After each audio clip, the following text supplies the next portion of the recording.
Before coffee snobs, there were wine snobs. And they were sometimes insufferable. So much so that the wife of one particular collector couldn't resist making a playful switch during one of the wine tastings her husband held with like-minded associates.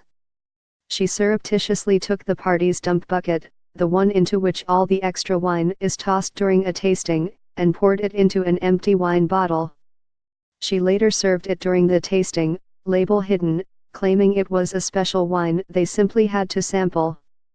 The cobbled concoction of disparate varietals and competing profiles was so well received, so very well received, in fact, that she couldn't bring herself to confess the prank. It's a version of a blind taste test that's been replicated in various circles the world over, one that's called the assumption that expensive wine actually tastes better than cheap wine into question. In one legendary switch, a fledgling California wine entered a blind tasting against wines crafted by storied French Bordeaux producers, and came out on top. Clearly, when it comes to wine, one's perception comes into play. Some studies even show the average wine enthusiast prefers cheap wine to expensive wine, while wine connoisseurs may be able to tell the difference between cheap and expensive wines, but only just.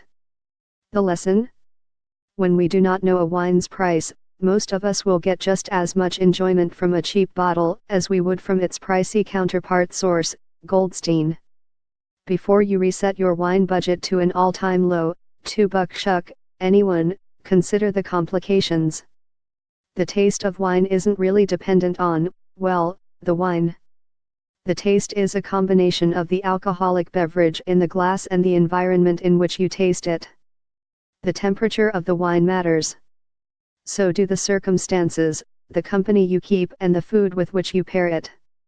When you drink a wine, no matter the price, your perception of the wine will influence the way you experience the taste.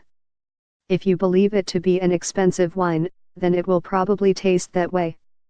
In one study, 20 participants tasted 5 Cabernet Sauvignons sorted by price, from $5 to $90, while inside an fMRI machine that measured brain activity. However, only 3 actual wines were used. One of the $5 wines, for example, was secretly served as a $45 wine as well. The study's participants found the more expensive wines tasted better. The $90 bottle was preferred to the $10 bottle, even when they were same wine. But here's the kicker, because the subjects believed they enjoyed the expensive wines more, they actually did enjoy them more. The prefrontal cortex lit up when the most expensive wines were sampled, amplifying their pleasure when drinking its source, Lehrer. Turns out, there's a lot more to a pleasurable wine tasting experience than the wine itself. The taste of wine simply cannot be separated from our perceptions about its price and quality, as well as environmental factors, such as good company and scenic views, that influence how we interpret the moment.